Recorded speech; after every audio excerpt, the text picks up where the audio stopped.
Warming up my food now. I'm listening to D Nice on Instagram and learning, taking notes. Boy is nice. Yeah, he's killing it, man. For real, for real.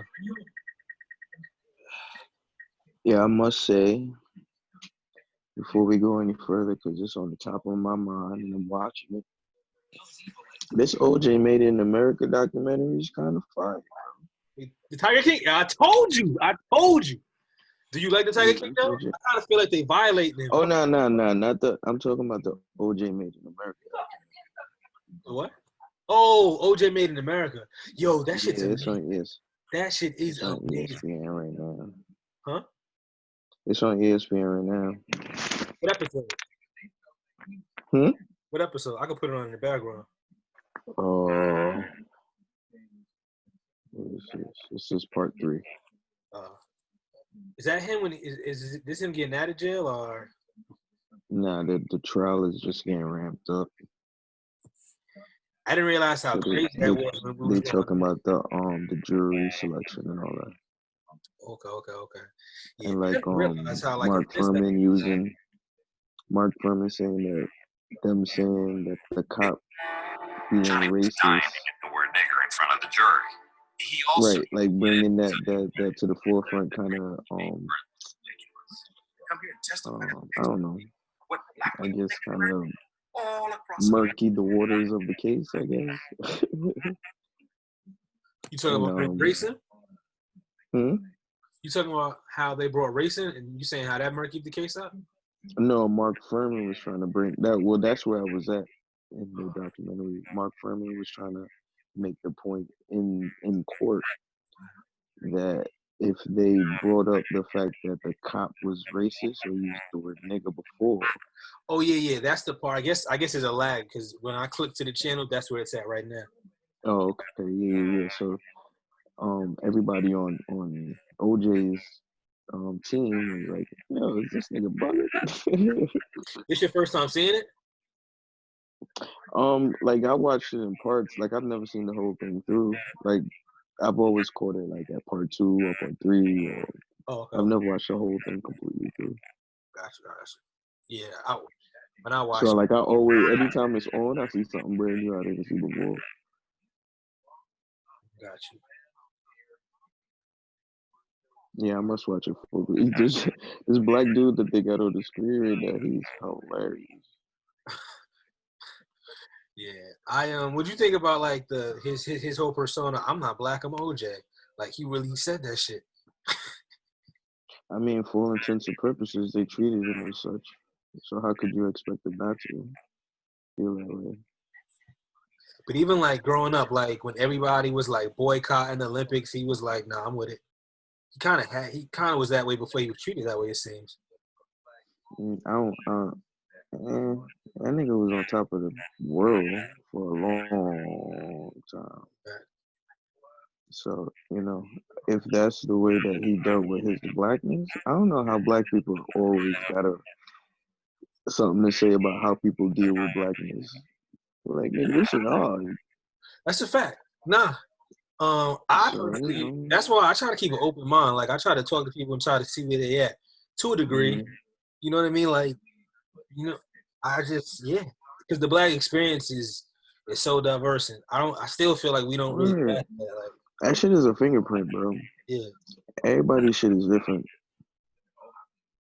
So, like, everybody's black experience never goes the same. Like, we all experience racism in different types of ways and forms. Some of us might never go through life without ever having to deal with it. Yeah, blessings to you. Hold on one second. Wow. I gotta take a break real quick. I gotta run and get the power plug.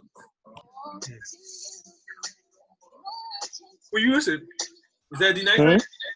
Yeah, you already know. Oh. Tuned in.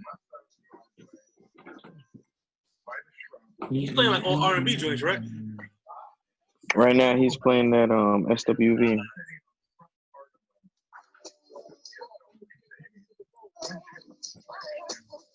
This joint is actually this live today is supposed to be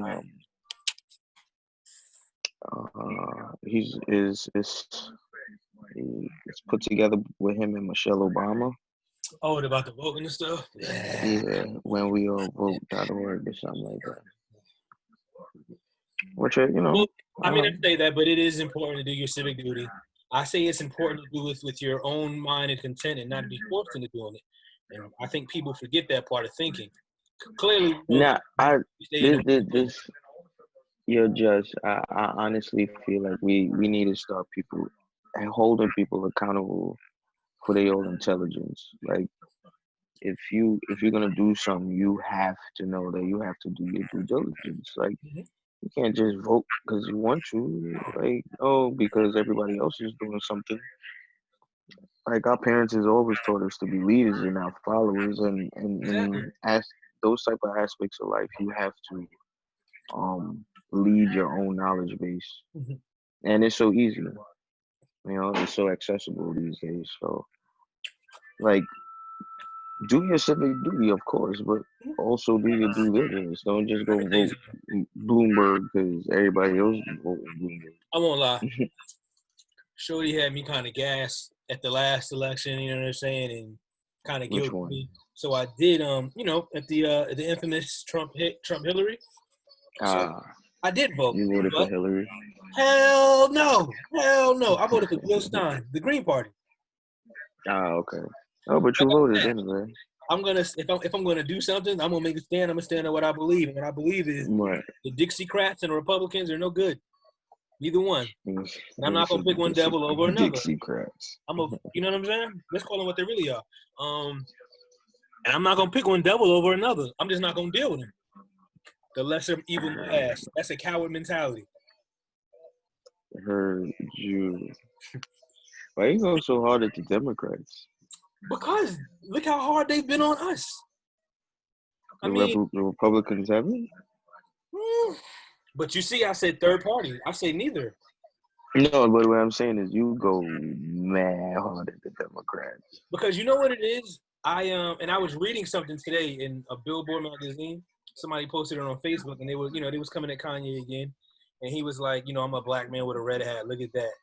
And he said, I just feel like just because I'm black doesn't mean I have to be a Democrat. And I'm like, yo, y'all trying to put this Trump shit in there. But all he really at that point, in this conversation right here, all he just was saying is like, I have a right to think my choice. And I've always loved that about Kanye. And I feel like people love that about him until he thinks something that they don't like. And that's what I can't stand about people. Like, if you're going to accept people being that creative, then you need to accept them in the good and bad. It's just like love and anything else. You can't love somebody, you know what I'm saying, when they're doing what you want.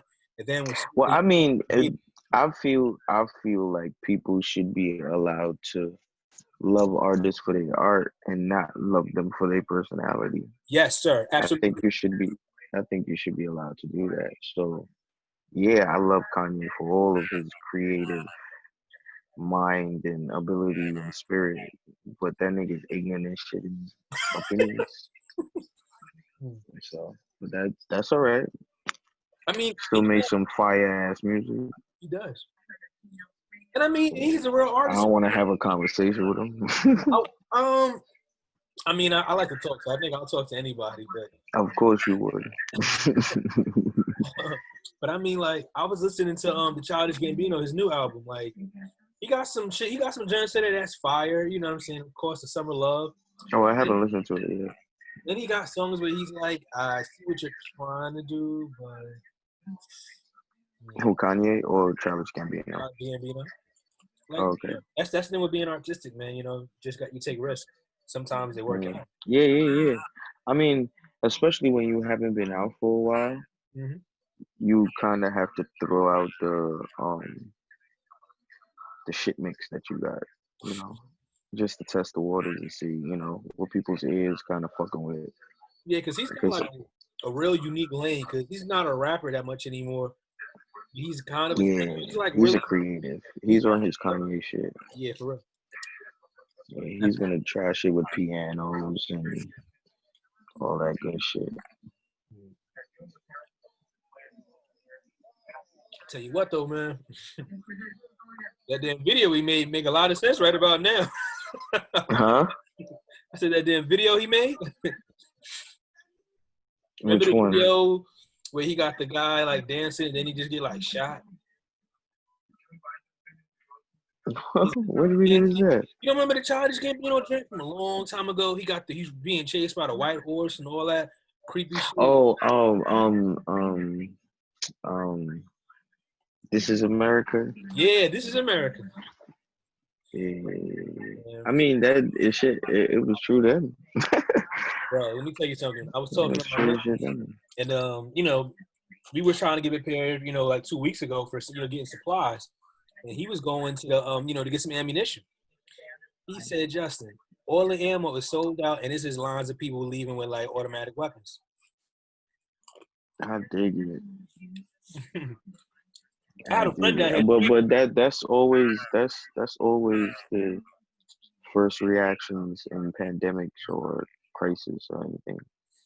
A half of the population is gonna get food and overstock on food, and a half is gonna overstock on ammo. Predators and prey. Yeah, always. Yeah. It's wild times. Like that's what I keep my eye on the whole time. I don't really care about what the government's doing. I'm more focused on how the public is reacting to it, because I think that's what it is. I mean, it always and forever will be if niggas would stop fucking worry about what these niggas talk about on the news and actually see what's going on around you. You're gonna be watching that damn news one day, and these motherfuckers gonna be wilding around you, and you're gonna be caught slipping because you was caught on CNN while the shit was blowing up right in front of your house. Right, instead of you looking out your goddamn window, see what the fuck going on. You should have been talking to your neighbor. Now it's too late. He don't want to know you now. Precisely. Man. Word up, man.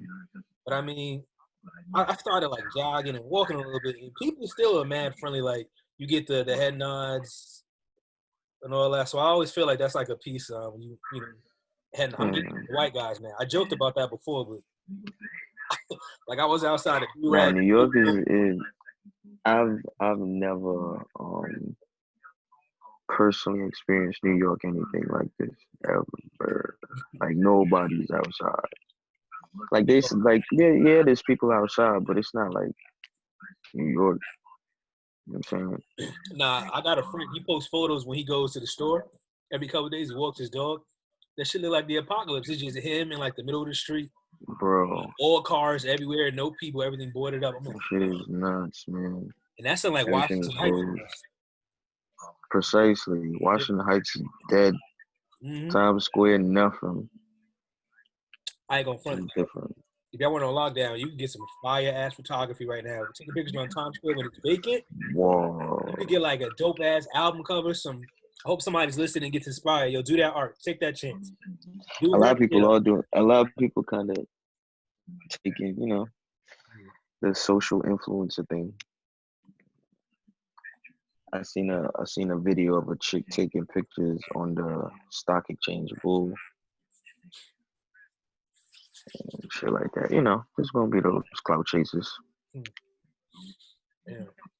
You been staying in there? Oh, but you're an essential worker. Yeah, on my weekend job, so I be having to go out. But it's cool. If you got a job that could let you work remotely, man, that's a blessing in disguise, because you could still capitalize on the success of being at home, but you still got an income coming in, so you ain't got that stress of others who just gotta, manufacture and like, you know what I'm saying, or improving yourself and don't even work. These not even L's you're taking right now. These are just the champion rounds. It's just building that resilience. Yeah, man. I mean, like I see a lot of people like praising teachers and shit, and I always gotta remind people there's far more bad teachers than there are good teachers. Oh yeah, of course. And so while the good teachers are shining right now, and people should absolutely praise them, but I want people to point out those teachers. Well, I don't think that's fair. I think it is. I think it is because I don't want to be paying none of the teachers that I was teaching me in high school. I'm mad as hell that them niggas was teachers when I was in high school. Like I wish I could afford them niggas. So how about we say fuck that school? Fuck that school and all those. Because it wasn't. I'm not the only nigga that had that experience. So I was talking to my dad about my school too, and I was saying, you know what? I think my school district, was shitty. Like we had a lot of talented brothers that went through that school, and they did not get the support that they deserved. You know what I'm saying? Imagine that. You know what I And mean? I went to school all the way far from you, and went through the same thing. Like so many diamonds in the rough that never got molded. You know what I mean? Like, cause think about it. Your kids spend as much time in school as they do with their parents, so that's a significant place. So if you're not at that time, probably more. Yeah, exactly. You know what I'm saying? So if you're not getting that right nurturing, man, it's like they were just turning us into monsters, and some of us made it out. And that's when college, like, you get to blossom. You know? They treated us like we was prisoners in my high school. Always, man. I mean, I think about it now. Like I had my friend was my best friend Tony. I met him with an ankle bracelet when like the fifth grade. I'm in fifth grade. I'm like, damn, I didn't even realize that. Thinking about that. That's broad. That's really nice. But all them teachers are not shitty though, man. I had some good ones. No, bro. If you see me interact with this dude, Jamil Muhammad, on my Facebook, that's my high school teacher.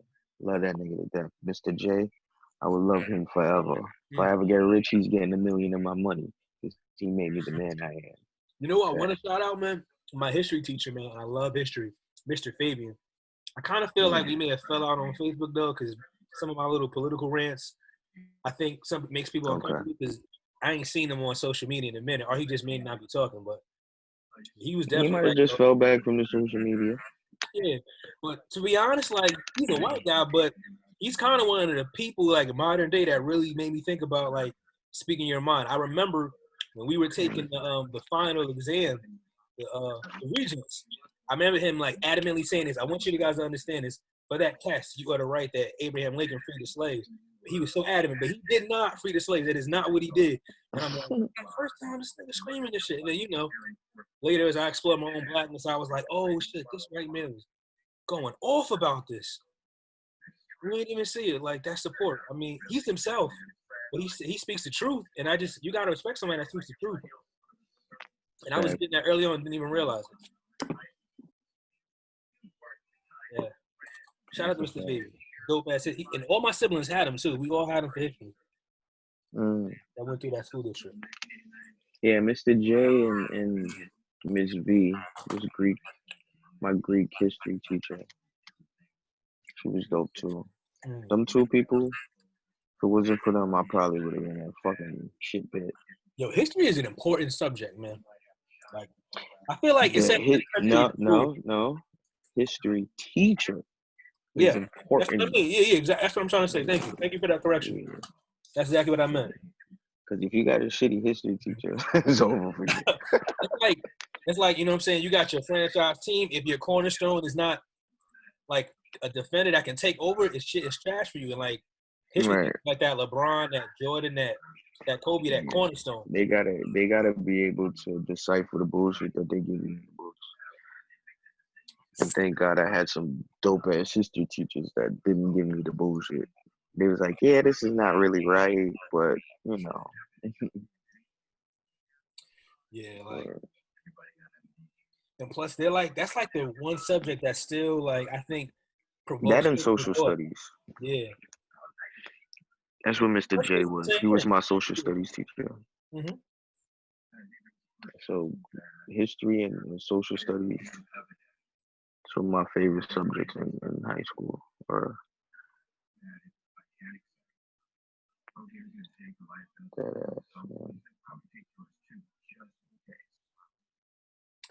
Yeah, man, shit is wild. I can't believe how much I miss sports, man. Like, I wake up every morning still and I cut on ESPN. Like, I mean, it's getting a little bit better in the fact that they talk about all this free agency stuff. Yeah, but once that's over, man, and the draft and all that. But the thing is, they could, like, ESPN could suck the shit out of that until whenever. You know what I'm saying? Like, people doing different shit, like, oh shit, this dude declared for the draft today. Oh shit, this dude declared for the draft today. That shit. They got my man Mel Kiper Jr. on there. Yeah, I like what Shepard said. He was like, you know what they should do? Do the draft every one round a day, and that way we'll like really all be into it. I don't know. That because the football draft is that shit. It take like 5 days already. They got what is it? 3, 4 rounds? No, that's Something like 7 that. rounds, 6, 7 rounds. That's nuts, bro. And remember, Tom Brady was the very last pick. Think about that. It's crazy, right? Yo, you know what's crazy, man? I could not stand that motherfucker his whole career until like last year. Then it's like I really appreciate you. Like even as my adversary, emotionally, I really appreciate you. And like, why you didn't like that nigga? Is like, it because you're a Giants fan? So you want to know the truth? So when I first went to college in Miami, at Biscayne, all the white kids and pretty much everybody was from New England, like the Boston area. And it started with the World Series. The Yankees got swept. Well, they lost 4 games to Boston for the first time. They were so. I'm not even a baseball fan, but they were just so belligerent. Wasn't that the year when the Yankees was up 3? Yeah. And then they lost 4 straight. And then they got swept. Yeah. Yeah, I hate it. The only reason I hate Boston is because I'm a Yankees fan. Bro. You took my story. So pretty much that's where like my beef came because they were just like so like ignorant to me. I'm just like, yo, relax, dude. Like we're in Miami. Only baseball. Be excited, but like they was like trashing and stuff. They were just over the top, and they talk a lot of shit. And then Tom Brady was just always like he just to me represented that like that arrogant, popish white guy, you know, like Abercrombie and Fitch. Rap music is jungle music. Like I feel like you say shit like that. Obviously, he doesn't feel. I don't think he really feels that way because you know a lot of people seen him like him and spoke highly of him. But I really wanted Boston to lose. I just don't like seeing them win. And then Kobe lost to the Celtics. Like Boston was really like running shit sports wise for like 2-3 years straight. Yeah, then Tom Brady would beat Philadelphia that coming year. They had a couple of runs in the 2000s for sure. Yeah. Boston was definitely because the hockey team was winning too. Oh, I didn't even know about that one, but yep. So Tom Brady represented all that to me, so I hated that. Therefore, I hated him. And I feel like he used to always get the calls when Michael Vick was getting like abused. But you know, that's no funny. He was not even from Boston. They don't even play in Boston. They like an hour and a half away from Boston. And then he had ice on the tape for me. He talking about he did the bad when he went down. And Matt Castle took his spot and made him an all-star. I was like, yo. I used to be like, he's not nice. He a system quarterback. Dumb fun. Put someone else in the system and it worked. Like it's blatant. It's blatant. Like this dude is flagrant. And the beef just went on. And then the Giants beat him twice. That just added. And he was hype. To it. That gave me vibe because now I had like the Thanos. I had a gauntlet for them now. Like you can't say shit to me. I'm from New York. It's an L when you look at me. You already know. You lost twice already. You don't win a third time. But then towards the end, like he just also to me represents like my era, like where he's like the last of like a change. Like after him is now. Oh, your old age made you like him? Yeah, like you're right. It was like seeing the last of the Mohicans or something, you know, like dumb funny. Damn. That's sad. The sunset. Like Kobe, that was an emotional ass game. So with Tom Brady.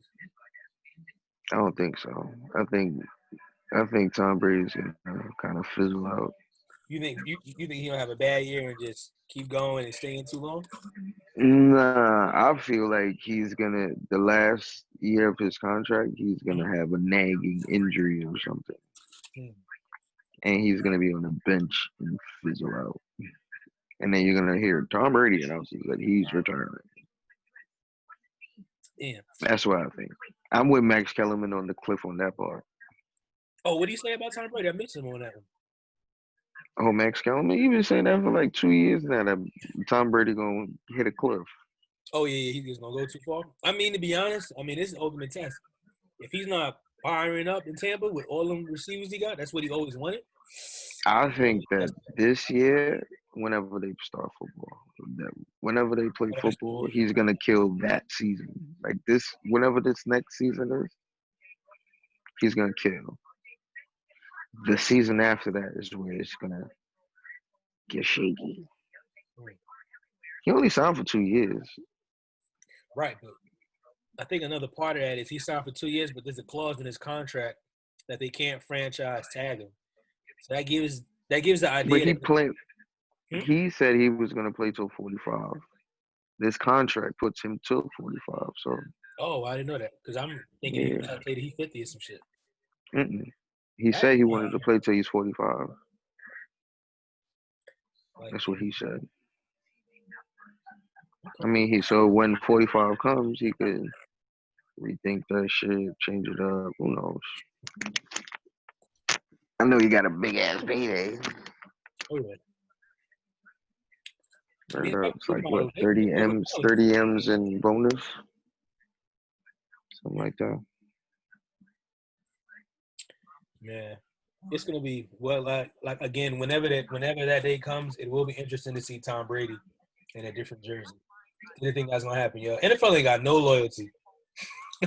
I mean, between that and Phillip Rivers in Indianapolis, that's kind of nuts to me too. Oh, you know what? That brings me to something I've been thinking about. Why is it so hard for black quarterbacks to remain employed, but white boys seem to get a job with no problem? Like Brian Hoyer just got signed by the Patriots. Brian Hoyer, like from the Browns, I don't remember him. You know why? Cam Newton is a free agent. We're gonna see how long he stay a free agent. Yeah. I mean, Jameis Winston. I'm not gonna act like I'm some football analyst, like I watch it like that, because I really don't. But I did hear for 30 touchdowns and 30 interceptions. I mean, sounds like shit. It could have been 40 or 50, nigga. If niggas didn't drop some of them shit. For real? Oh, you shit me? He was horrible. but you know what? My dad said, if he was white, you call him Brett Favre. Nah, nigga. Why niggas hate Brett Favre so much, bro? Huh? Why people hate Brett Favre so much? I love Brett Favre. I don't hate Brett Favre. That's what I'm saying. He's gutsy. But he's gutsy, though. He did throw a lot of picks because he played with his heart. He ain't Jameis Winston interception bad. Oh, James Winston, my point. Passes that just don't make sense. He was a gunslinger, and he had definitely throw it to places where he shouldn't have. Mm-hmm. But his arm was so fucking big that he could throw into spaces that some people couldn't. Mm. Word, I love Brett Favre, man. Because he played football like you play football with your homies. Yeah. Like, he just throwing from his ass crack every time. I'm never going to forget. Remember that Monday Night Football game he played when his dad died and he, took a jet from the hospital to, Lambeau Field? And went bonkers. Nigga came out the helicopter into the locker room. Yo, let's go, baby. It just... And killed. Up, I think he threw for 400 yards or stuff like that. If it was a basketball game, he'd have had 70. It was easy. Crazy. That was one of those. Right, he went nuts. I miss when football was like that. It was it was hard. You really felt it. It was violent. You know why? Because we was ignorant to the facts. Yeah. So now you know the real of it. It's I don't know if I can enjoy it as much. Yeah. And they made it softer. So that didn't help. And I also think they have removed your tolerance for it too. Yeah, it's yo, bro, these niggas out here putting their life on the line. And these niggas are treating them like slaves. What the fuck? How can I endorse this nonsense? And so it's you watch it and you have a guilty conscience of watching it. That's why I love that movie Any Given Sunday. I feel like it just illuminates everything that's wrong and real about the NFL. That's why Al is one of my favorite actors of all time, man. He took that role. Jamie Foxx, right? No, Al Pacino. Oh yeah. He's good too. Every inch. Life's about inches, fellas. Word up. He plays that role well. Plays every role well. That's my point, man. I'll never disappoint. I love him and Michael Corleone. That's my favorite movie, The Godfather. Is it? How cerebral. Scarface is my favorite movie. I just like how like everybody thought that they had Michael Corleone punk like not his older brother. He a chump, you know what I'm saying? And he was just like, all right. He just lined them all up like one day. Doop, doop, doop, doop, doop. Like. Yeah. I think yeah, Michael's definitely a major part of that shit. But I've always loved The Godfather for Vito. Vito? Oh. Yeah, the original Godfather. I love Sonny, man. I remember the first time I saw that movie, I was like, oh! You're the first. That's a first. Y'all can't do this. That's a first. Sonny was so fucking ignorant. Sonny was real, man. Like, yo, what I tell you? No, he wasn't. He was ignorant as shit. That's not real. Beat him up, threw him in the trash can, and left him over the fire hydrant. Like, don't you ever put your hand on my sister, man? That's how every man should do it. You know what I'm saying? He was setting the bar. You think Vito would have handled it like that? No, I think Vito would have just killed him. He would have sent Luca. Vito would have definitely did it himself, but he wouldn't have did it in broad daylight like that. I think he would have sent a hitman. That's not his daughter. Not his daughter. See, you gotta watch Godfather again, man. You gotta understand the man Vito was. The reason why he had so much power and clout is because he did things on his own, right? Like there was always a principle or a purpose or a reasoning. So like in Godfather 2, when him and his homies, him and his cronies is kind of setting up and coming up with Robert De Niro. Yeah, right. Like he could have told his man to go handle that for him. He could have, but he was like, "Nah, I got this." You know what I'm saying? Shit was personal. I got this. It's all right. And so I feel like my daughter, nigga, he probably would have told Luca to drive him to the spot. Watch my back just in case she goes left. But he definitely was gonna handle that himself. But Sonny was, man, off the hit, man. He was doing too much. He made shit hot. Yeah. And you know what's funny? In real life gangsters, I like niggas like Sonny. But in that movie, I hated him. How? Because I love John Gotti. And John Gotti is literally the real life personification of Sonny. Al Capone, too. The Dapper Don. Teflon Don, bro. My bad. Yeah, I'm tripping. The Dapper Nah, he called him the Dapper Don too. They call him the Dapper Don, the Teflon Don. The double breast pinstripe. That's the Ooh, shit me. Yeah, Versace suits. Ooh. I mean, yeah, I think it's hard not to love the mobsters. Like they just that power. Bro. That is just bro. I love watching fellas like just fuck the system. That was just it, man. That's so cool about it. You know what I'm saying? I mean, a lot of the greatest black, quote unquote, bad guys in history, they all kind of adopted mob mentality. Yep. Or mob rules. So, hey, man, if you see somebody do something and they good at it, might as well. Yeah.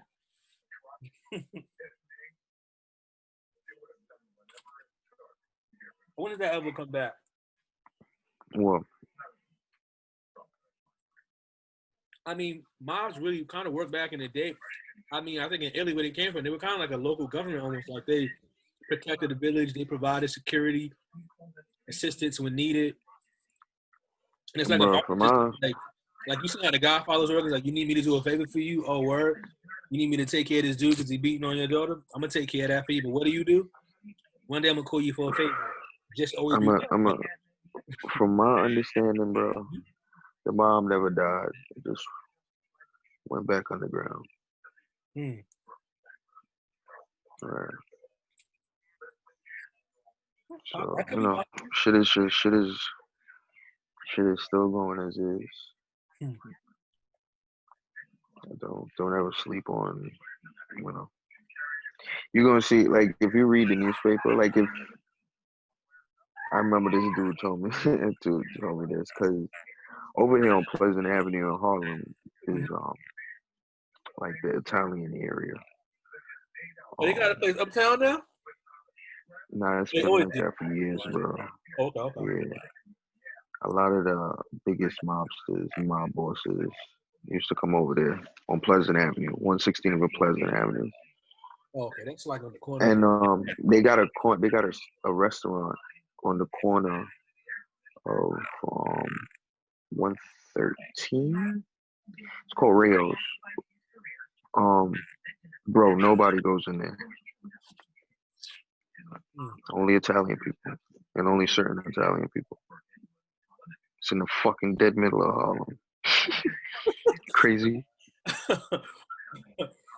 And it's been like that since I remember. Still open. Nobody's never, bro. I've heard stories of people like getting their ass kicked, thrown out of there and shit like that back in the day. But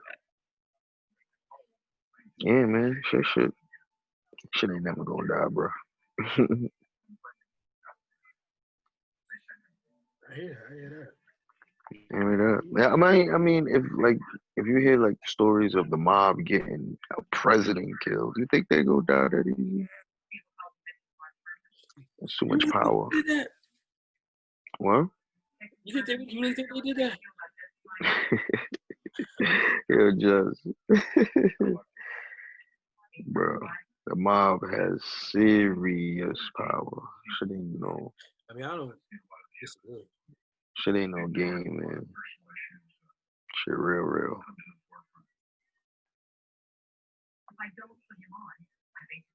It's always interesting. I mean, yeah, I mean, if you know, since niggas got time, I'll tell you pick up a couple of books, you know, check out that whole La Costa Nostra history and exactly how deep that rabbit hole go. I would, but I guess I have priorities other places. Like I'm reading What's the Enemy. I started reading Range by David Epstein. Have you ever read the Godfather book? No, I don't really read fiction books. I think it. I mean, I'm sure at some point in my life I will, but yeah. I mean, reading. I wasn't trying to. I hope I didn't come off like I was saying it like I don't read fiction books like Harry Potter. Nah, you got what you like to read. Like I don't like romance novels. You'll never find me catch me reading a romance novel. Yeah, I'm good. I'm not into all the soap opera books. That's but people love that shit. Like, how guilty are you? Like, you need to read a book about drama. You lust for that shit that bad in your life? Like, damn. I mean, but I can't really judge people on that because it's like I judge. Like I don't watch certain TV. It's the same kind of principle. You know what I'm saying? Like some people like watching certain drama TV shows that I hate, and people swear by them. But you know, that's on you. I don't judge you. I mean, I wonder how you can sit there and watch that, but I don't think that's right. Like people who watch Love and Hip Hop. Some of the most intelligent people I know watch Love and Hip Hop. Real. And love that shit. Dead ass. Like I know people doctorals, like doctorates. Like I love Love and Hip Hop. I'm like, love it. What the fuck? I wonder if it's a way to help people. I don't even know. I can't. I'm not even gonna try to. Never mind. I won't. I try to. No, it's literally it's an escape from your reality almost. Yeah. You know what I'm saying? To see people go through unrealistic drama, it's like, you know, entertaining, I guess. Yeah. It's their form of wrestling. It's their form of human wrestling. Oh, you're right, man. Damn, my bad. I'm so sorry, loving hip hop people. I get it now. I'm gonna tweet that shit. I swear to God, I'm gonna tweet that shit. I'm so sorry, loving hip hop. I get it, man. I used to love wrestling. Got it. Man, and I catch myself every once in a blue tuning into these Monday Night Raws and shit. Nah, you know what it is, man? I still check it out, man. I'm not like as involved, but but shit you know catch what, me. you know, I just feel like back in the day when they got on the mic, they had like such presence. They were almost supernatural, like. Bro, we grew up in the Attitude Era. Do you understand what that means? Wrestling before us was the shit that we have now. All the popcorn, pretty color underwear niggas. Right? Nah, they had swag too. Bro, no nigga. Flair, We grew up in the Randy beer Savage. popping finger, bro. I remember Bro, that too. thongs and The Warrior, blood. we had in Bro. WO though. I don't knock you. I'm saying we had in WO and all that. But I We remember grew up in the Attitude. It's literally called the Attitude Era. Yeah, no, bro. I'm not disagreeing with you, but I'm saying I remember that era too. Nah, the era before ours is yeah. I think. I guess people love it because they the pioneers, but she was whack to me. What I think the difference is like, so the Attitude Era is more gritty in your face, like that That's era what made it cool. More like they had more like it's like the charisma, the excitement, like Ric Flair. You know what I'm saying? Like Macho Man, Randy Savage. Yeah, no, bro. Ultimate War, those promos. That's what I'm saying. They became cool in the Attitude Era. Right, Attitude is the cool era, but I think that was That's what I'm saying. But the Ultimate Warriors, Randy Savages, Jimmy Superfly Snuka, they were all old when the Attitude Era got started, and that's when they got cool. They started doing. They was able to do shit that they couldn't do before. Right. Talking wild crazy. I mean, Ric Flair is always gonna be cool because he was talking about hoes and jet flying and limousine riding. Alligators on my feet. Bro. Watch. Woo!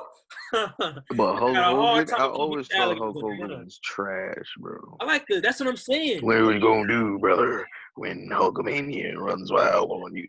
Shut the fuck up. Nah, I thought that shit was cool. Well, it's not so much Hulk Hogan. It was more so Randy Savage and Ultimate Warrior.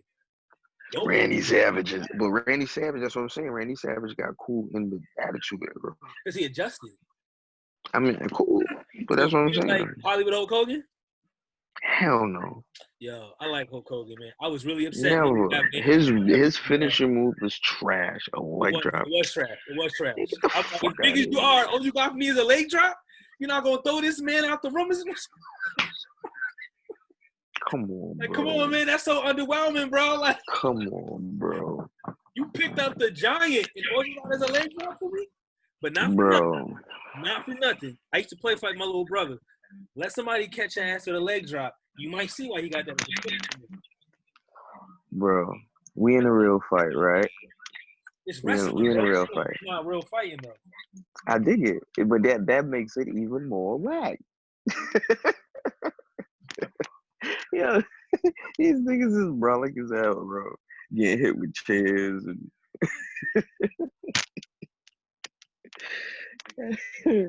and this nigga will hit niggas with a leg drop. Get the fuck out of here, Mr. Hulk Hogan, sir. Who's your favorite wrestler of all time? It's definitely The Rock. Really? Oh, absolutely, man. Remember when I used to work out, man? I used to always post the videos of his quotes, man. That shit was inspirational for me. He's so, and I like how he changed. I like the old Rock though, like when he had his hair before he got the whole tattoo, when he was like really on his cocky shit. Like when he used to have the guitar and like talk shit about the cities he goes. Silk shirts and shit. Yeah, like I like. Dude smell and Poontang Pa and all that type of shit. Candy ass, yeah. Candy ass, Rooney Pooney. Stone Cold. Nah, Stone Cold. Stone Cold is my favorite. Yo, have you seen his podcast? Nah, I haven't. Yo, you got it. Yo, you got to do. This is a Christmas present to you. I remember my boy told me about it at work. Dude, just imagine Stone Cold doing his promos, but talking about going to the grocery store, buying eggs and dumb funny. This shit is mad funny. Like, I bet it is. Trying to get a gallon of milk. What chocolate chip cookies? Yo, bro. Some bitch better have some Nabisco. That is, bro, hands down my favorite wrestler of all time, bro. So I found out about it because I don't know what I was into someday, and you know, Stone Cold to me, we love Stone Cold, but he kind of represents that redneck that typically wouldn't fuck with you and me. You know what I'm saying? Like, exactly. You know what I'm saying? But we love the baby. So, bro, he was the stereotypical redneck. Yeah, I feel and he just did redneck shit. Like, I feel like he the kind of guy like him. He not gonna like say nothing, but he gonna let you know, like, say what you want. You was nigga to me, like, what you gonna do about it? Nah, you know what type of redneck he remind me of? He remind me of the redneck that don't want nobody on his property. He don't give a fuck if you black, white, green, purple, or in between, nigga. Stay on my goddamn property. Exactly. He'll call you all kinds of names. He don't give a fuck. Stay on my property. With the shotty. Whatever's gonna make you move. Before I move you. He gonna put his Budweiser down because he always drinking a fucking beer. But anyway, he gonna cut that shotgun. I find out he's got this episode with Mark Henry, and that's why I kind of want to look at it. Like, how do you talk to black people? And he just was like showing him so much love and respect and admiration. I was like, damn, I had you all wrong, bro. That's funny. Nah, I actually know Stone Cold to be a very dope dude. So, because like I said, he's my favorite wrestler. So I kind of, Oh, yeah. I didn't know about the podcast, but back in the day, I had the T-shirts. Did you see the Austin promo 316? Like Stone Cold Steve Austin Day with no fans because of the coronavirus? Yeah, and he was asking questions. He's like, "What? What? Can I get a hell yeah?" Shit is sad, bro. I can't hear ya.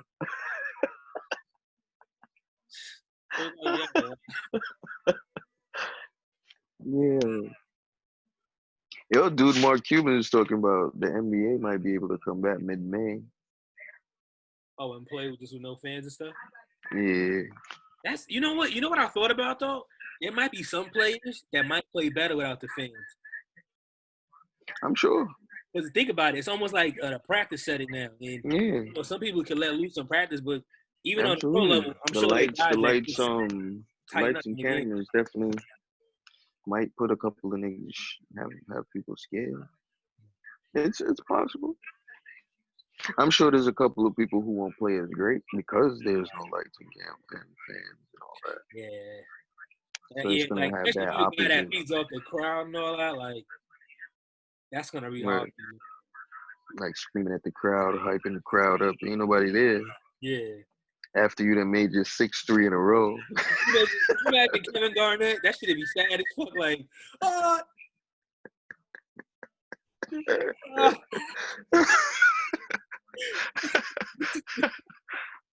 dude. He just yelling at nobody. That's dumb funny. Yeah, that shit is sad, man. Ain't nothing on TV, ESPN all sad. You know what? Honestly, what I do like that ESPN is like replaying a lot of like dope TV, like the 30 for 30s and the boxing and the UFCs and all that. Like right now they got a couple of boxing fights on ESPN2 plus the OJ joint. So speaking of boxing, people occupied. Your RIP to Roger Mayweather, man. He didn't get much. Definitely. He did not get much. The original Black Mamba. But I was going. I was watching. I loved. You know, I mean, I'm not trying to be corny and all that, but so let me not say the word love. But I really admired Roger Mayweather. You know what I'm saying? Like watching just his personality, because he kind of reminded you like he was so like real and like authentic. Like, I feel like we all know somebody like that. Just even if it was at the barbershop or something, some old black man that just talk rough like that. Right. I mean, you know, he was a beast of a boxer before he Yeah, got I was watching some of his shit too. I was watching some of his fights the other night. before he got locked up. He was a problem. He actually almost beat Hector Camacho when Hector Camacho was the man. Oh, for real? I know he lost to Right. Chavez. Yeah. Yeah, he almost that was a good fight too. The Julio second, not the Cesar first one, Chavez.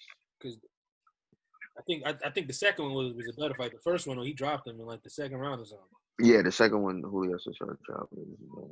And then I never realized it, but Roger Mayweather fought Oscar De La Hoya, and then Coach Floyd Mayweather to beat him.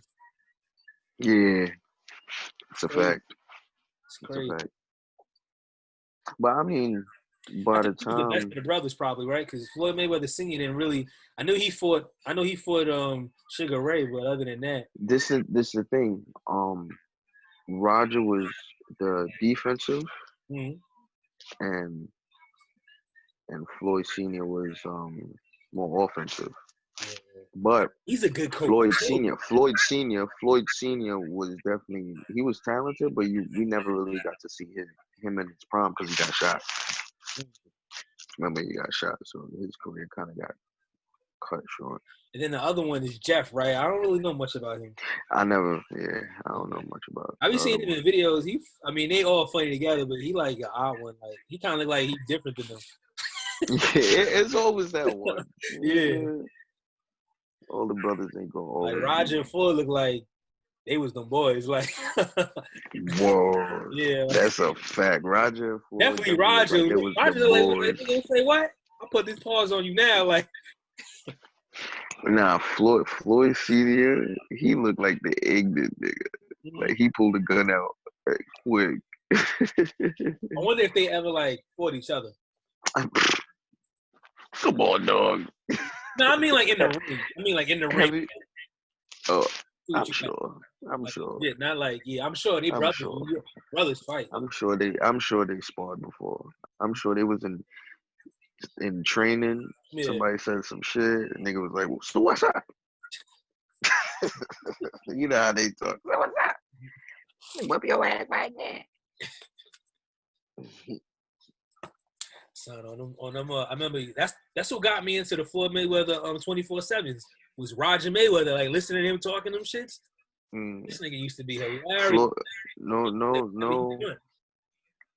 No funny shit. Roger on the pads. Yo. Roger and Floyd's pad work used to be fire on 24/7, bro. Where he hit him on the shoulder and was ducking his dude, bro. So true story. Floyd and Roger's pad work was lit.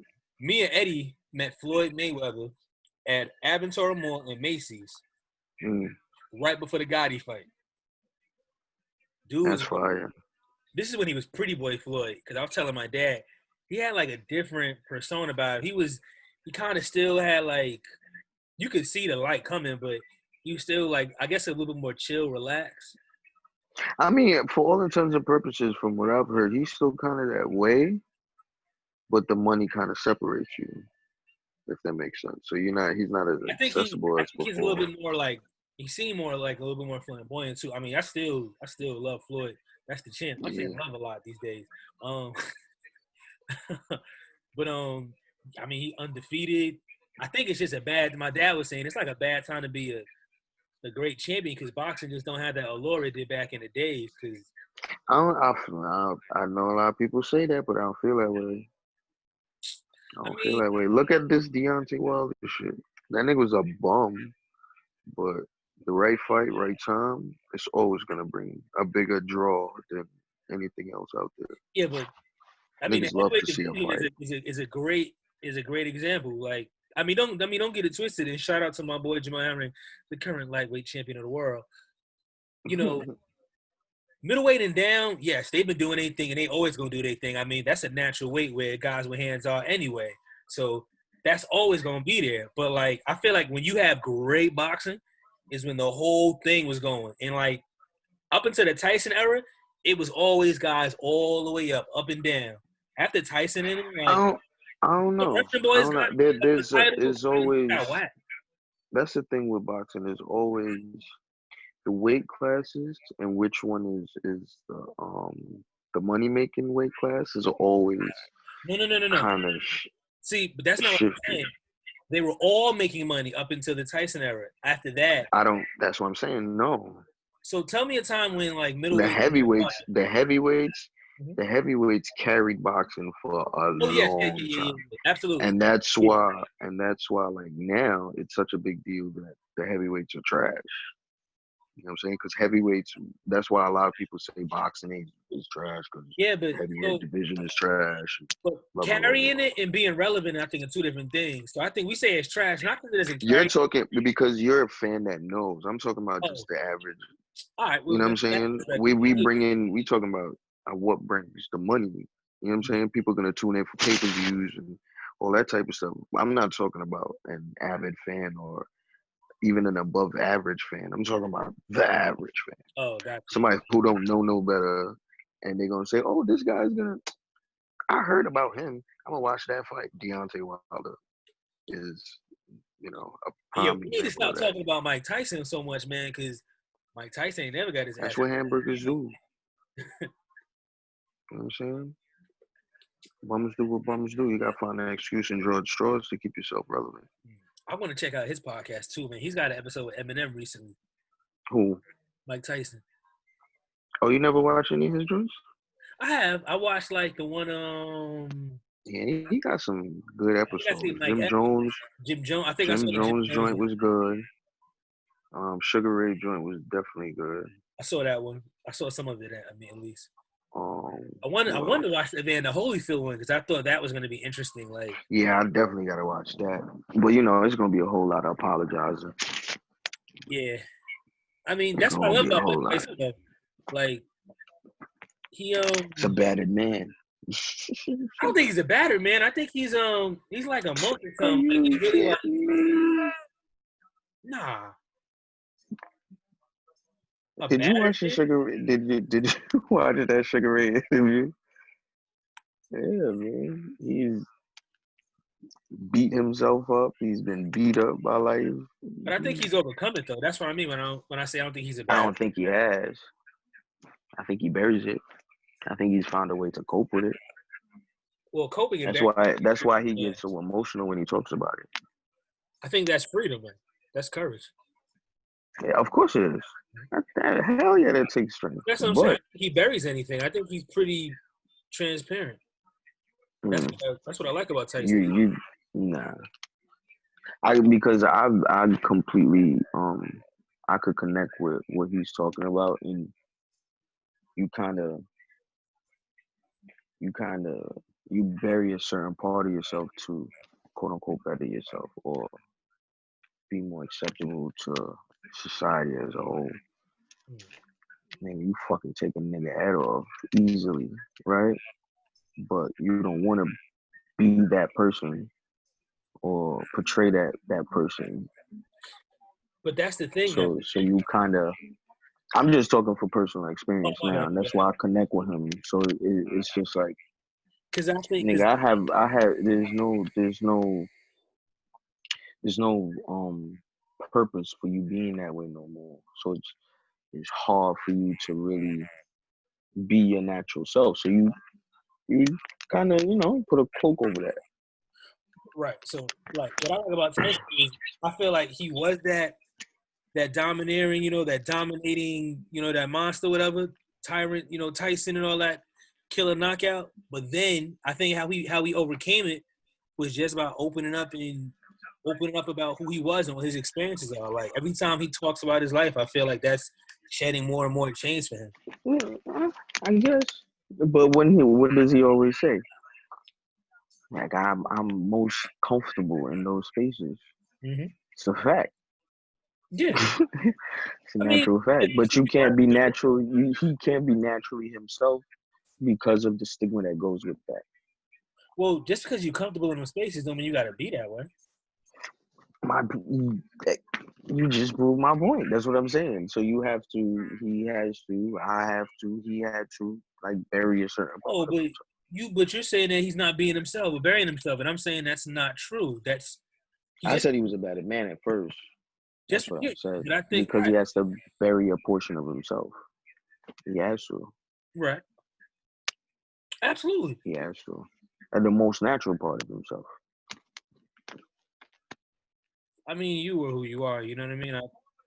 I say a person is a Absolutely. complete person. You know, I wouldn't say what makes you more naturally than anything else. Right. Of course not. It's just you be talking about personal perspectives, right? Yeah, So what you project to the world, of course, you want to give something to people, and that's why I'm saying that that's why he gets so emotional, like talking about shit like that, because he's, you know what I'm saying, he has to give people something, I guess, to make people comfortable. I guess I don't know, yeah. I would say if he but never the custom model could have hung around just a little longer and maybe prepared him to be on his own, Tyson would have never lost. of course, there's a whole lot of what if. Yeah. But I don't like thinking that way about life. It is what it is. Yeah. Word up. Yeah. So how are you dealing with this social isolation? I've lived my life in social isolation. I've always been this way. So do So you still like it's really continue not to visit friends and stuff, or nah? You just if what? do you still like continue to visit people, or nah? You just at this time Yeah. essentials. I'm still doing the same stuff I've always done. Damn, you really not staying in all day and all that. Nah, not all day. But I'm always in my house. Gotcha. So let's say 20 hours out the day I'm in my house Oh, if okay. I'm not working. So you are social distancing actually. But that's what I'm saying. I've always lived my life this way. So ain't nothing new. That's what I'm saying. It's not like I'm doing anything out of the ordinary, other than everybody else is doing the same thing I'm doing. Well, so let me ask you this though. But there was a party day that you had to be out your house for work and all that. You don't think that kind of like that was not your fault with just having more time at home than usual? What do you mean? Like think about it, right? Like so you said you spent 20 hours out of 24 in your house. Now you weren't always doing that. You had to leave to go to work at some point. Right. That's the only difference. So if I had my the days when I didn't have my day job or whatever else, I was still in my house all day. Gotcha. Yeah. I mean, I So like if I didn't have obligations, I would have still did the same things. Like I would have been in my house all day, and then be like, damn, I want to go outside. Go outside for like an hour or two, and then come back home. you won't go outside. Like like I lived my life like they was going outside my whole life, so this ain't nothing like really I mean, I'm new. kind of the same way. Like, I like to. Well, sometimes I didn't mind going downtown after work. Maybe stopping at a bar for a drink or something, and then headed home. But you know what else I was telling people? I was eating out a lot, man, and that fucks up your money. You also unless you go to like the top restaurants or something, or some spots was homemade, you're not getting good food anyway. So I feel like what I'm saying, eating at home, you getting more nourishment, you getting more quality shit, and you saving money. You saying fuck that? I'm doing takeout. Listen, man. Hey, I'm not doing nothing I ain't been doing. So I'm saying, like, do you cook or do you do takeout? That's what I'm asking. Both. Uh, If I feel like cooking, I cook. If I don't, I'm not. nah. Ain't nothing different. What?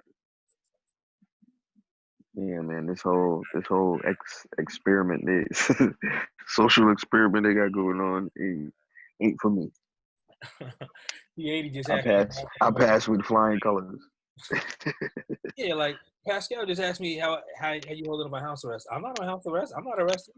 No, buddy. I mean, all intents and purposes, it kind of feel that way, though. Mm-hmm. I will Like, say this, you stay in your house, so you can go out for snacks, but you have to go back.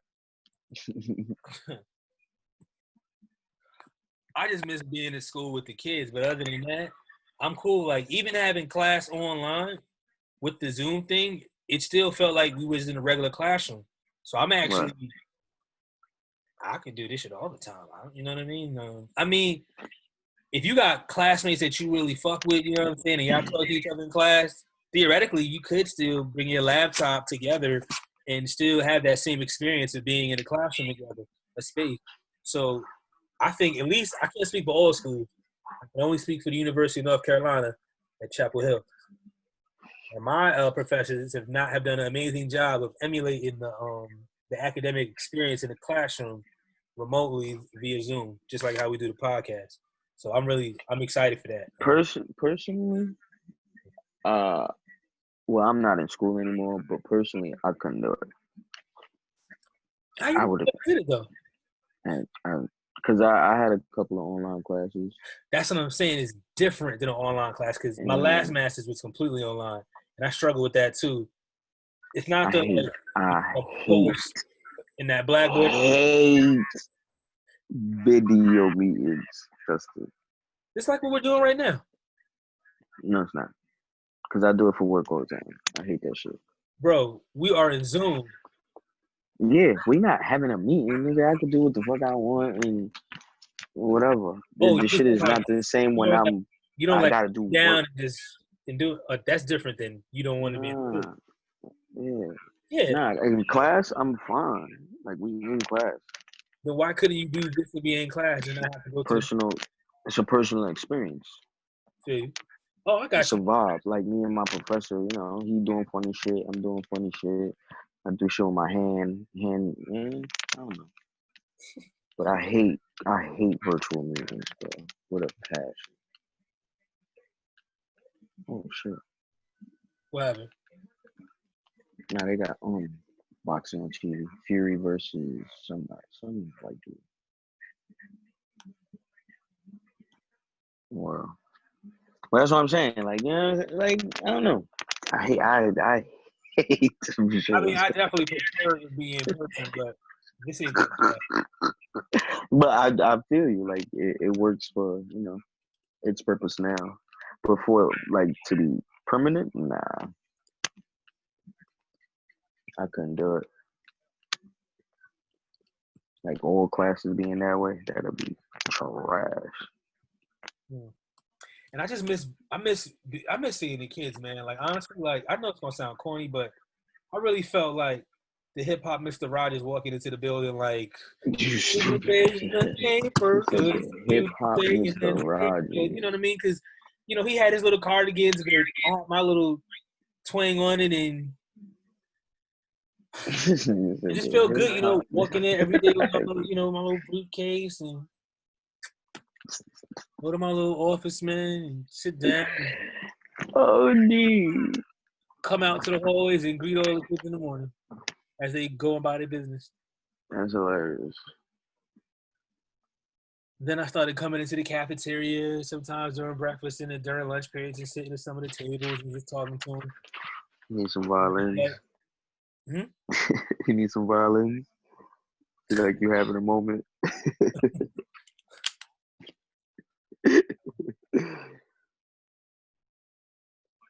But anyway, yeah, it is what it is.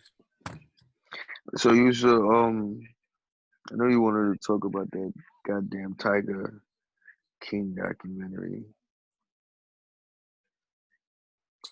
Yeah, man. Still like, want to talk about that shit? What you think? I hate that shit. What did you hate about it? Just the fact that Tigers are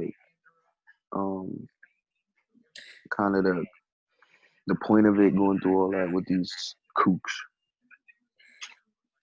Yeah, deadass. I felt like if they would have left his ass alone, the Tigers would have been better off. Like, at the end of the day, they're the ones that got hurt in all this.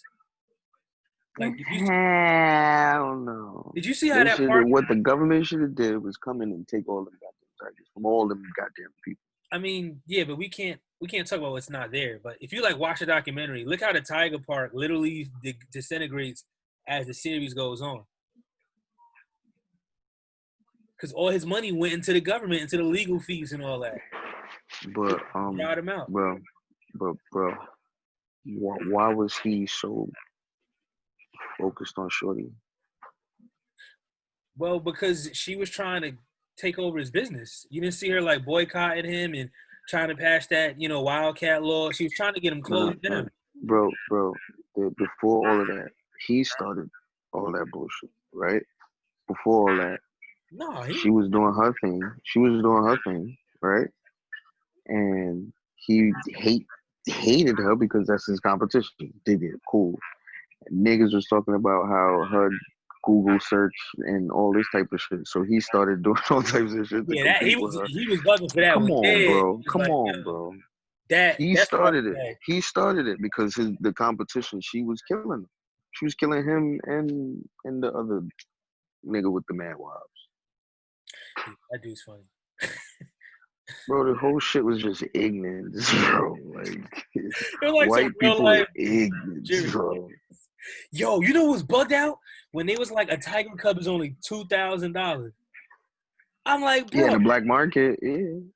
I'm like, are you serious? You could get a French bulldog. It costs more than that. Like, pretty much, right? I could get a bull mastiff for $5K. He's gonna run you around there, man. Like, damn. But yeah, I just wish they would have just left each other alone, man. That's what all I was saying is, you know what? This is my thing with the animal activists, man. Like, I get it, and I do care about animals, especially tigers. I guess I went to one of them shits when I was in Thailand, in Chiang Mai. I went to one of the tiger kingdoms. That's why I got the pictures with the tigers at. I'm not saying it's perfect. I'm not. But hell, we got homeless people out here. We got a lot of things that just, at some point, you got to put shit in what I call priorities of like what's more important. And it's like y'all be gunning to kill people for like a dog, but like we got cops out here murdering black kids, domestic violence, all types of things, and where y'all at for that? Like, because Justin, they don't care about. And I'm gonna tell you, I'm your brother, and you know me. I'd rather fucking save the animals than these goddamn people. You say Do that. your thing, Peter. You say that, but do your thing, Peter. But you're not proactively doing anything. So you know what I'm saying? I mean, like, what am I supposed to do? Go out there with a picket sign with the rest of them, man. Yeah, right. I don't really. I love dogs and all that, but I don't really. Yeah. Yeah, I feel you. Yeah. I dig it. I'd much rather, and that's why I hate that documentary so much. Because them ignorant people should have died. Yo, the shit when every last one of them. The lady, when she got her hand like mauled and she let them cut it off.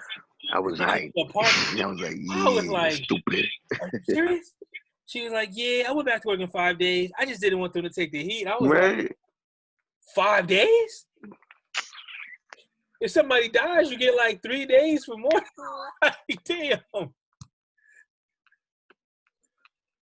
Whole bunch of ignorance, bro.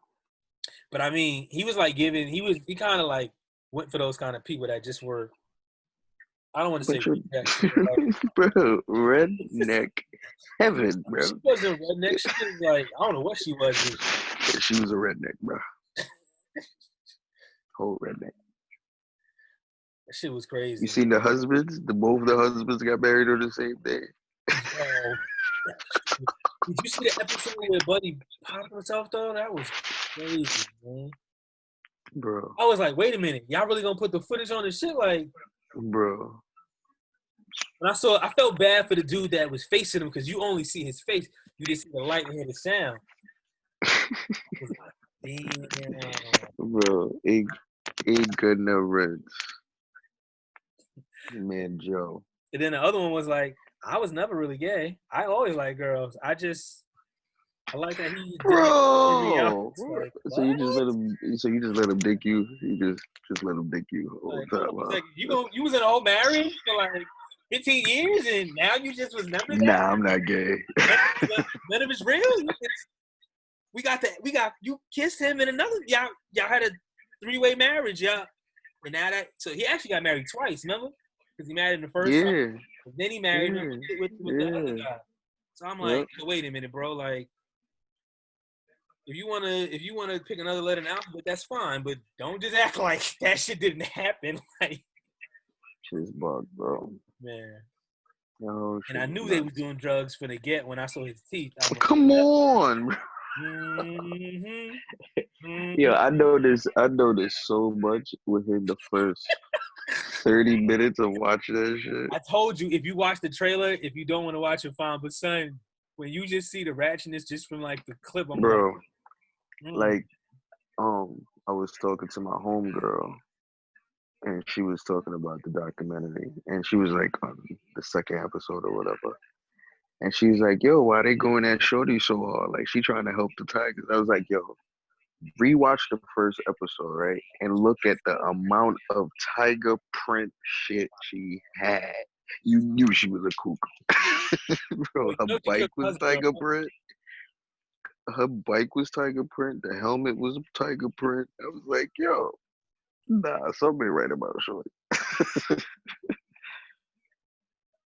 All of them people was crazy, bro. Every last one of them. She did, but she did kill her husband though. I have to agree with him on that one. He's not lying on that. I don't know. Bro, overwhelming evidence. Because my thing is, I don't feel like there was overwhelming evidence. The fact that he was going to Costa Rica all the goddamn time to do whatever the fuck he was doing is enough for me to give her a reasonable doubt.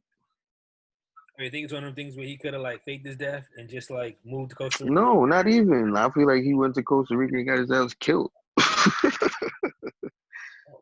And like Costa Rica is the place all drug dealers go. You think there was just some kingpins down there moving and it's like, yo, you gonna give up these tigers? And he was like, oh no. And niggas was like, oh, word. I watched the monster movies when like the dudes get hit off. Like she's like the real life story of what happens to the wife when like dude get hit off and she Word. I mean, it's possible she killed him too, but I'm just saying the reason why I believe her is because he was always that Costa Rica shit. Like, yeah, he could go down there and disappear. Good luck. That is very plausible. And the first wife, of course she thinks that she killed her because she's still mad that she got cheated on. She got dumped. Don't be that simple-minded, man. Are you kidding me? Do you see, bro? Watch that. I'm telling you what, they are petty and mad as hell at her. I'm telling you, bro. There's a whole bunch of ignorance, and I hate this fucking documentary. And people watching it so much. Yo, what's crazy is how at the end, Buddy with the other zoo gets his shit ran up too. Like I guess they finally passed that Wildcat Act or whatever. It's crazy how there's more tigers in captivity than there are in the wild. Think about that. Sad, man. Yo, but remember that? I think I had that video on my Facebook when dude is on the scooter. I guess he's in like Bangladesh or something, and the tiger didn't run out. Yeah. Almost catch him. Like that's like when you was riding a bike and a dog chased you on the bike and you got to pedal fast to keep from getting Put your feet up. That's like steroids, boy. Like, yo, like you gotta ride perfect because if you hit one flip, listen, it's over for your you. Foot like slip off right that pedal, you gonna be stressed. Yo, it's another good face. Another good YouTube video. Sometimes I go on these rants on YouTube just to relax, whatever. There's one. I call it the black hole. The black hole, absolutely. But there's an animal black hole, and there's a clip of these people with a hippo. I didn't realize hippos are that aggressive and territorial. But like they got the GoPro on that joint, and this damn hippo starts chasing a speedboat. He comes so close to just snapping that joint. Hippos kill more people in Africa than lions. Yeah, never realized that. But yeah, they wild aggressive. They're the most dangerous animal in Africa. Absolutely are. Wild, dangerous, wild, territorial, bro. I seen a video with orcas like that too, like a orca like chasing the ship. Have you ever seen that video of the hippo chasing the speedboat? That's the one I was talking about. Bro, that shit go dives down, then you see it pop right back up right Yeah, next that's to it. exactly what I was talking about. Yeah, that's it, man. Yeah, That's it. that shit was nuts. It's for real. Especially when they put I that. just seen a video yesterday of a rhino literally flipping a car. Like, yo, he made that car look like a bale of hay. He's just flipping the car, like rolling it over, like nothing. Mm. Yeah, man, you don't mess with them animals, and they don't even eat meat. Right. Some of the most baddest ones don't. Don't they just want to kill you, nigga? They don't want nothing to do with you but kill you. That's it. Because they know it. Because they know we ain't nothing but trouble. Keep them away. Oh shit. I'm about to look that shit up. Yeah, man. Hippo attack. Tell you, man. YouTube, I call it. I fall into YouTube black hole a lot. I go click on one video, and then they got the little suggestions on the side. You click on another video, you click on another video, you click on another video, and all of a sudden, you on kittens. You don't know how you got there. He said kids. I want to do that one day. I kind of want to do like go to Africa and from a safe distance get like some photos of like animals in their habitat. Oh yeah, definitely. I definitely want to do that. Make sure I But I get want to go in one of them trucks that got the cage on it. Like I want to be caged. Fuck the animals. Put me in a cage. Nah, Yeah, you talking about them joints go could see jump that. on that shit too and try to like interact with you? Yeah. Yeah, you on that white people shit, man. Nah, I'll be in the cage.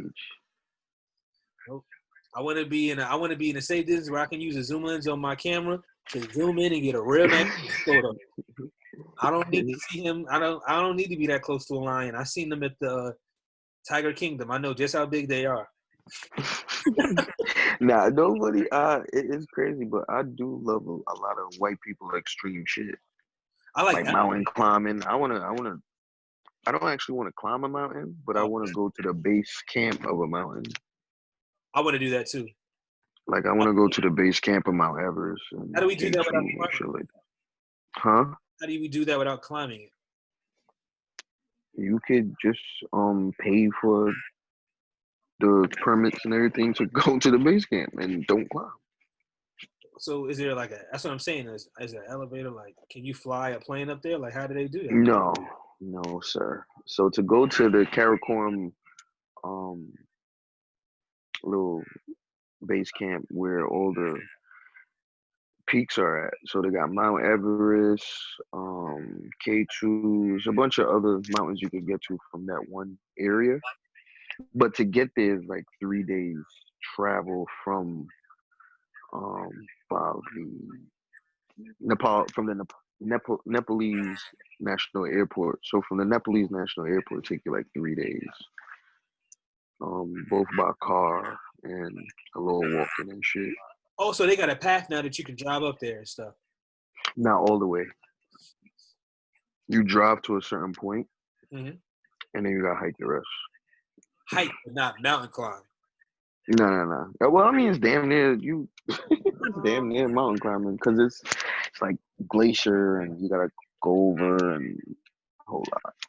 It's a lot. When I was in the National Guard, I had a guy, a soldier. He's from Ukraine. He used to show me photos. He was like one of them tough man. Like the dude was like 48 or some shit, but like one of the fastest runners, always like Right. high on PT. He would like show me pictures. He was like in my country. We went, mountain climbing. You must go one day, sir. And like show me the photos of him in the mountains. I'm like, damn, like you don't play around. Type of nigga could just Yeah, but I with his like that bare type hands, of like shit, carry man. that shit home, like. Yeah, I like that type of shit. Yeah. I don't know if I ever be in enough physical shape to climb. Yeah. But I definitely want to go to base camp just to see it. I like this. Be at the base of a mountain. I just like taking in like the beauty of seeing that stuff, like seeing a volcano from a distance and looking at it. See, this is what's crazy how I got into that whole mountain climbing shit. So I have found a tragedy video of 11 climbers who had died on K2 On Cape. But so how they died? They didn't die on the go up. They died on the come down, bro. And I was like, I was so intrigued. I was like, yo, I kind of want to do this shit. Though. But they were on K2, the drugs? No. There's a mountain called K2, sir. Oh, okay. I didn't know that. So I was like, huh? Yeah. So there's a mountain called K2. It's the second highest peak in the world, second to Mount Everest. But it's one of Oh, the it's called hardest. Cape. Huh? You mean Cape? No, K2. K2? Yeah, but it has a longer name, but that's what like the world knows it as K2. Yeah, Mount Everest and K2. Those You are ever the been to two Niagara tallest Falls? peaks in the world. Huh? You ever been to Niagara Falls? Yeah, both sides. I've never been, man. I've been to Montreal. Dope experience. Dope experience. Yeah. Good shit. I wish. That shit, nature. Yeah, I love nature shit, man. Like Niagara Falls definitely lets you know that you're a little nigga in this whole shit. Yeah. Yeah. Just to see the big ass cold water made. You said big ass cold water. Nah, the big ass hole the water made. Because that's literally what Niagara Falls is. Like, you know, the water carved out all that space. Oh, I'm looking at it now. I'm looking at photos of it. Damn. Right. How many people didn't kill themselves trying to jump over that shit? Why would you try to jump over that?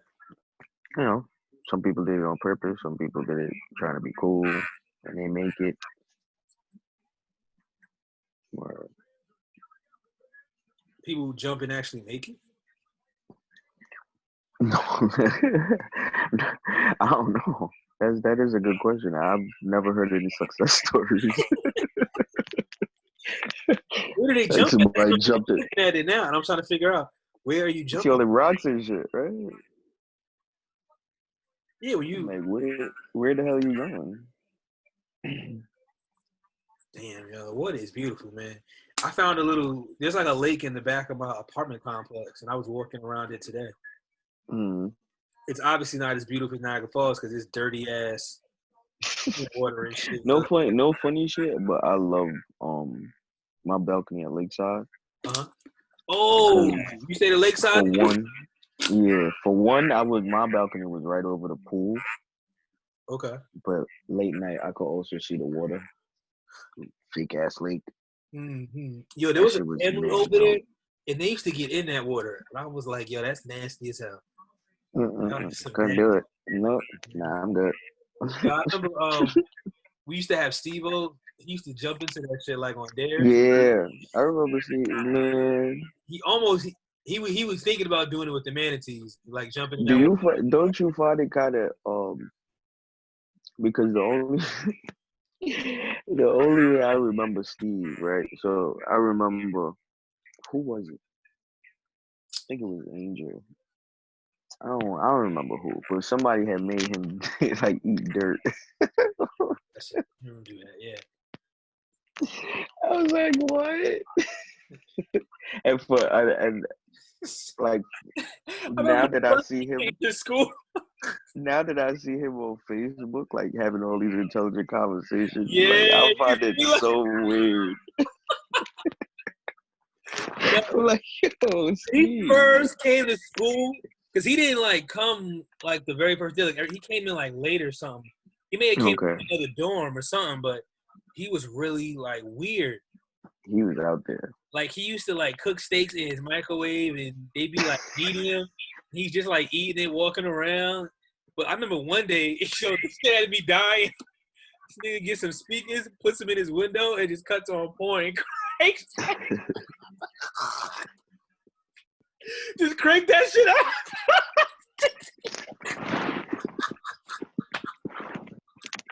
Just imagine you just mind your own business, walking home, could be talking to your mother.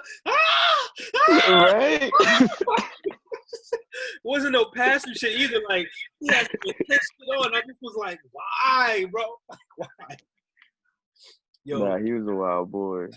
Freshman year was like a movie. Yo, like I remember when I started drinking my freshman year, and I remember like I was like fucked up on a Wednesday, like random, like 3 in the afternoon.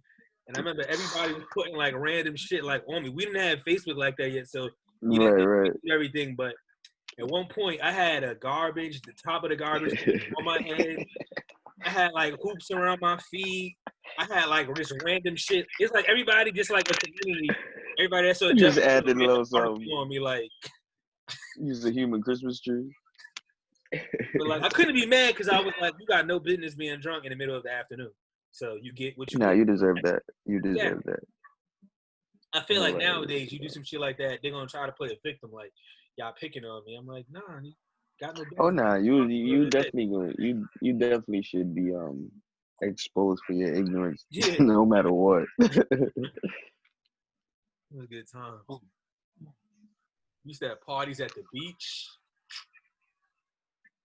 That ass. You gotta do like that used to. You know what's funny? The beach used to be my date spot. For real? Damn, boy, you was thinking. I was fumbling. I did not realize what we had around this kid. I did not realize. Shit, me. I done definitely got right at the lifeguard tower a few times. You know what's funny? We weren't that far from the beach. We're only like no, 2-3 not at miles all. maybe. Word up. Like you could really do a healthy walk. Like it'd probably been walking from like A smooth walk. maybe like 72nd Street or something. Like get you a nice little bottle. Mm-hmm. Shit, niggas used to walk to Rob crib. It wasn't that much farther than that. That's right. A nice little walk. Yo, that crib was epic, man. A lot of fuckery. When more young men had that crib in was it Biscayne Towers or something? That shit that oversaw the FIU football field. Damn, what was the name of that shit? Was it Biscayne Towers? I don't remember the name. I don't think it was Biscayne Towers. It might have been. That was a dope ass crib, man. Yeah. And we never locked our doors, so like you could always go. Bro, that was the craziest shit. Niggas just walk in whenever. It was always crazy. Like if you wasn't with us and you was there, you'd be mad uncomfortable. Like yo, right. Yo, how this nigga just walked in, bro? He got a key.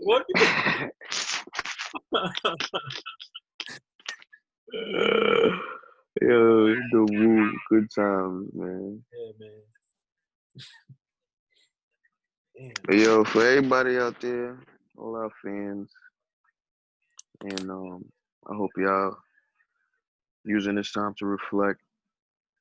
But most of all, just stay safe, man. Even if you believe it or don't believe it, stay safe. That's a fact. Just better, just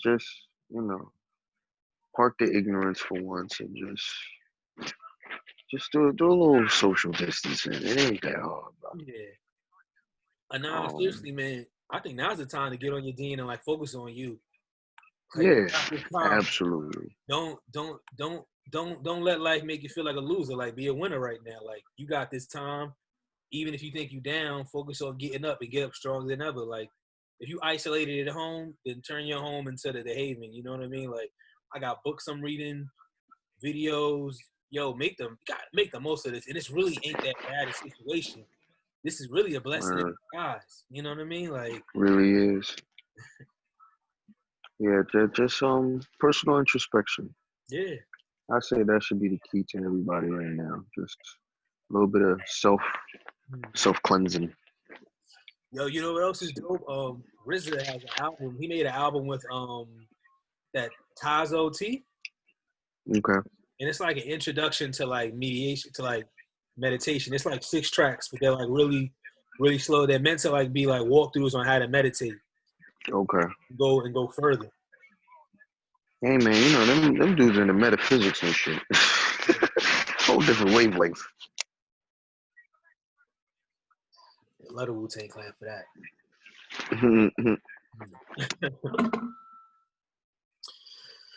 Shit, well, man. all right, man. I think for that we'll sign off, man. We definitely gonna wrap with the fellas, man, because I think a Savage Nation happy hour will be dope. And it's Savage Nation Happy Hour will definitely be dope. I think the fans need that. yeah. Let's get the whole yeah. Let's talk about it. And with this time right now, I think it'll be perfect because everybody got nothing but time. Exactly. So I'm gonna try to get this up tonight. And for the fans, if you're listening, man, be on the lookout, man. Our happy hour, we're gonna try to get that off the ground quick, man. So definitely follow us on IG. You know, that's No Forgiving Sav. So that's NOFAUXGIVENSAV. And also, don't forget the Hip Hop Professor, man. I'm gonna be battling with a DJ D-Rock 919 Thursday. Oh, you're gonna be doing that you're gonna be doing that you be trying doing that consistently? I haven't battled nobody really in probably like 10, 15 years, man. So I don't think so. I feel like you should definitely do a little spin session. Some spin sessions. You know, I used to do them last year. Like I used to always do late night sessions. Like you'd have to be up on my Instagram like around 2, 3 in the morning. And sometimes that's not gonna do it, Josh. Where you hiding? That's it, man. I'm hiding in plain sight. I was doing it for me. 2 a.m. is definitely too late. You gotta catch them you gotta catch everybody while they in the vibe. I say if you could find a day where you could spend like around 8, 9-ish. You know what? Prime time. And I did go live a couple times this week a little bit. I don't know. It's hard for me. Like, I'm giving out that good energy, Sam. Just give out that good energy. Like, and that's just it. You gotta let me get into it. It's weird for me to go. I feel like D-Nice then gave you the blueprint, brother. He has, man. But that's the thing. He be going for hours. See that Cash App, bro? Do you know how much money he probably made over the weekend? You think so? I sent him $1. That too? I sent him $1. He put his Cash App up, and they was in there talking about tip the DJ. I was like, you know what? You're right. Damn. So in one of them joints, he had 150,000 people, right? And think about that. Let's do some math here. So it's simple math. If 150,000 people send you $1 each, and there was some rich folk in there, so I know they ain't all send them $1. They send them some chicken. So you mean to tell me y'all are all that generous? Like if I was doing sessions like that? No, I'm not saying everybody's gonna be that generous. What I'm saying is definitely if you consistent enough and you giving some people something, of course, money's gonna come at some point. I mean, I ain't gonna lie to you, bro. I don't know if people are thinking about this, but April gonna be some hard ass month when that rent come due. I've been thinking like, what are we gonna do, man? I also been thinking about bringing back Rap 101. Maybe open it up for anybody, not just for kids. Anyone that wants to explore hip hop from an academic realm, just to. Bro, why not? Why not, bro? Put everything out there, because when this shit is all over, it's gonna be open season. You know what, man? And I think that's what kind of like I was telling somebody. It almost feels like Avengers: The Endgame. Like my superpower's been snapped. Like I don't have no foresight no more. Like I don't know. I can't see past a week. Like this is kind of like it's almost like an entrepreneur's dream, because so many markets are gonna have so many major hits, so many closures because of the financial hits, that people are gonna be able to just step right in, and whoever has the foresight and the will to step right in is gonna kill. Definitely gonna kill. I don't. So yeah, man, I find a bright light in everything. And That's as all much good. as people hate 2020 for its major changes, um, nothing, no change comes without a little pain. Gotta be a little bit of grind there. Yeah. Gotta dirty up some shit to clean it up. I mean, 2020 been pretty dirty already. I feel it's just cleaning, man. It's just cleaning. Just cleaning shit up. When you sweep everything into a pile and pull So it to the middle and you see it. it's cleaning, right? To touch on some science here, I've been doing some just some little light reading here and there, and I found out that in Italy, because of the lockdown, that the city of Venice, where they have the famous the water city with the Hmm. boats and everything, for the first Right. time the water is starting to clear up, and dolphin have returned for the first time in like Yeah, decades. yeah, yeah. I heard that. And the reason why is because with people locked down, the pollution is reducing. And it's Same doing it shit in A- on its in own. in Asia too. Yeah. So then part of me was like, yo, what if people love conspiracies? What if it really ain't that deep? What if it's nature's way of saying, I need to protect myself? So like a virus, like it's like in your body, it sent out something to, Sure, you know what I'm saying? So sure. Why not? because it's working. It kind of is, but I mean, um, clear up the water. Mother Nature, So you Mother can Nature let ain't the compound usually, window. Mother Nature usually ain't that nice. If that Ain't that makes sense. nice? Yeah. When she Well, wanna clean some shit, she gonna clean some shit. well, I think we ain't seen the worst of this yet. So let's not talk about if she's being You nice. don't think so? I don't know. Nah, man. I feel like we have. People are locking. If it was this is why I say if for this to really have been like a scary pandemic, like really, really, it would have had to affect young people. It is Like, affecting young people. and yeah, no, yeah, no. They're having a lot. I don't just look at what's happening here. You got to look at what's happening in Italy and in Europe and all that, because whatever happening Yeah. there now is going to eventually start happening here too. All right. So what I've been following is the Asian, um, specifically mainland China and what they've been talking about and going to, and they blatantly say the most at risk are people with predisposed health issues, and Oh, that's young, old, or in between, and older people.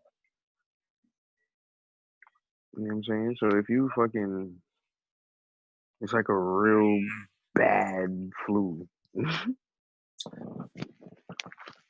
you know, So when you say the flu thing, I just say this right. I don't know anyone that ever died from the flu, but on Monday, there was a black woman in Brooklyn.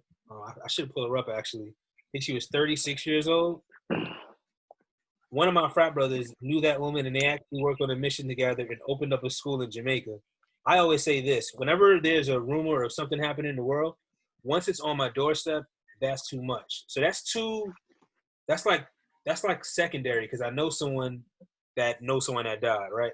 So that's like, to me, that's like three away from me. As if it was someone in my own family.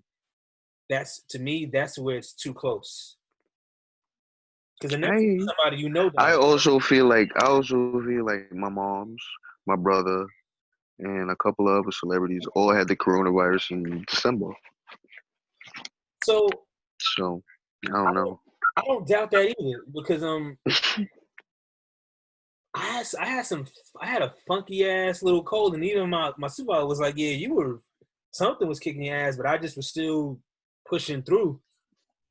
But Whole bunch of people. Meek Mill posted something yeah, saying that he went through the same thing. I Liz don't know. Cambage. I actually agree with you there. I think you might be right. We might naturally be able to defend it, but My mom's got her ass kicked from that. She had that dry ass cough. if it's not that deep, of a virus, then why are they taking these precautions? And the repercussions from this are coming regardless. Because when all these people you know what I'm saying, or out of out of work. This recession is coming. Well, let me address the elephant in the room that nobody wants to say. It's because it's attacking white people. It's that simple. That simple. Okay. They should spread across Europe like a motherfucking wildfire. It was like, oh shit, what the fuck's going on here? That shit was happening in Africa. You think they would have cared? All right. So I talked about that one day with some of my students, and one of them said, well, what if it's because Africa just doesn't have the resources to test? So they could have a pandemic on their hands. They just don't know about it. My pushback is also what you're saying. What if we don't need that worry about it because we can just naturally beat it? Listen, bro, I'm saying they should be a whole bunch of Africans dropping from this pandemic joint, and I don't hear it, and I don't see it. So, but you know why you don't see it is because I think we naturally consume foods and things, not in America, but those of us that are out of America in our natural places, like in the Caribbean and Africa, that probably defeat this. Like soursop, beautiful fruit. It grows on the trees in Jamaica. That shit is a cancer-fighting thing. I guess, I don't know. You thinking deeper than than I thought. I know why the reaction is what it is. Well, I guess the reason why I do that is because it's probably what I'm learning. It's like crystal meth. Yeah, crystal meth to crack, absolutely. You know what I'm saying? Use it when it was like crack. They let crack run rampant. And you know what? I say I let crystal meth run rampant, and I tell them, dare, just say no to drugs. Right, but it's the white people, man.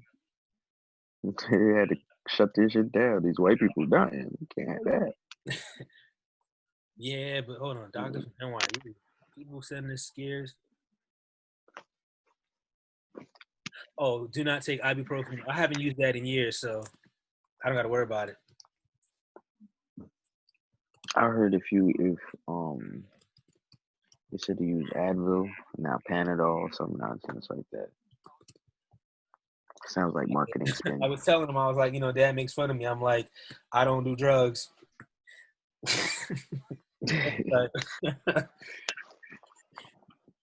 Marijuana is an herb. It comes from the earth.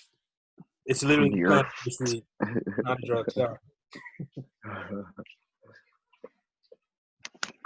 Man. Yeah. But I hope everybody stays safe.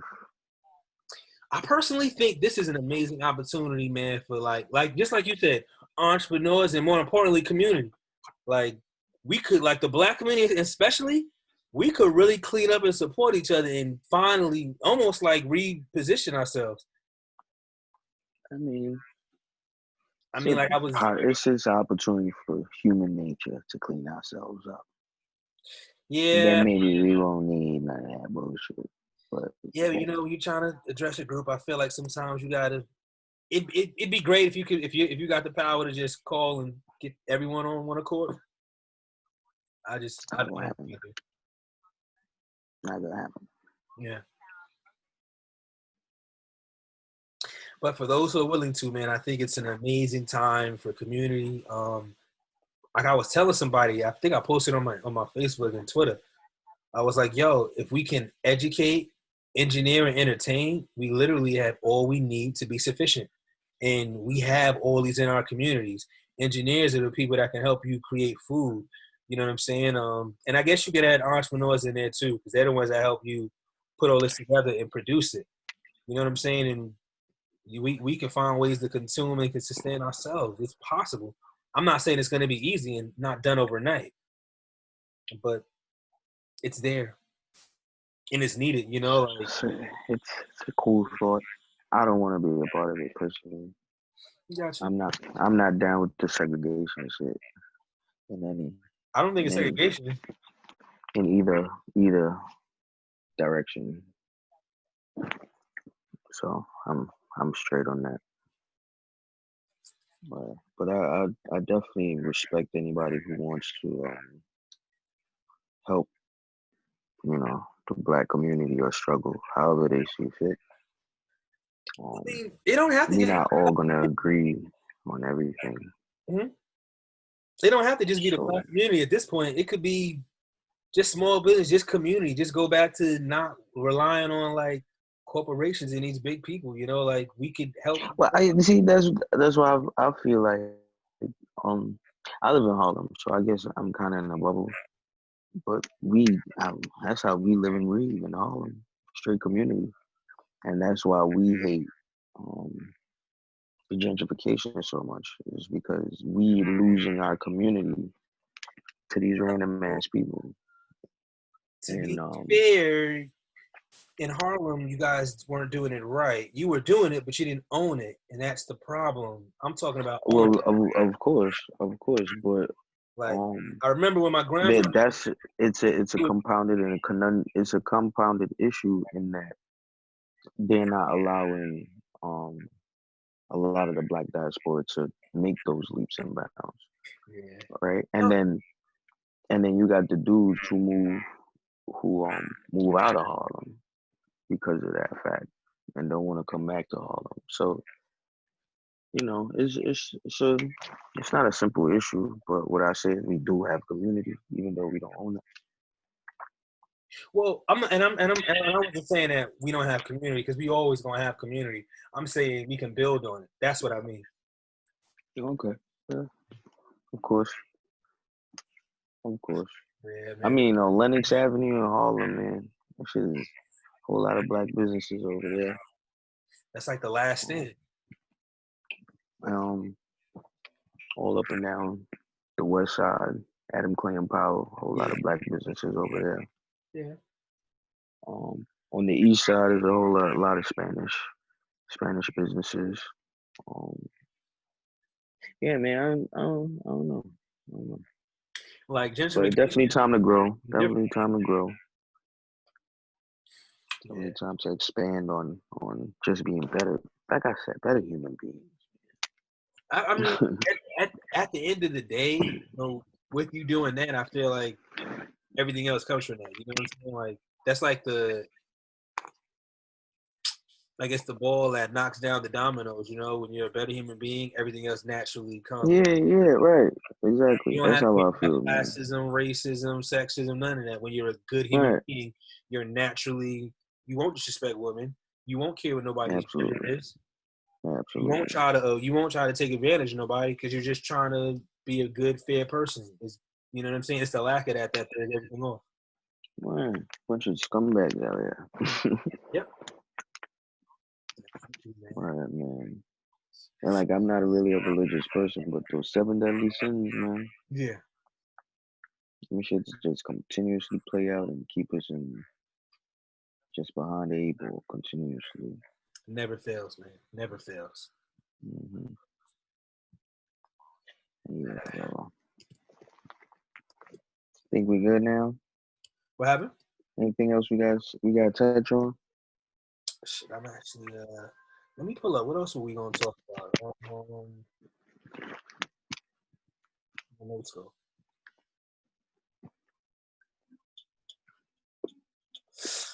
For now, I think that's it, man. We didn't talk for a minute, man. I think the people got enough for us for now. Besides, we might be back sooner than later with this happy hour. We'll see what the fellas do. For sure. All right. Peace. All right, y'all. Be safe, man. Stay your ass in the house and listen to No Fucks Given. Stay your ass in the house.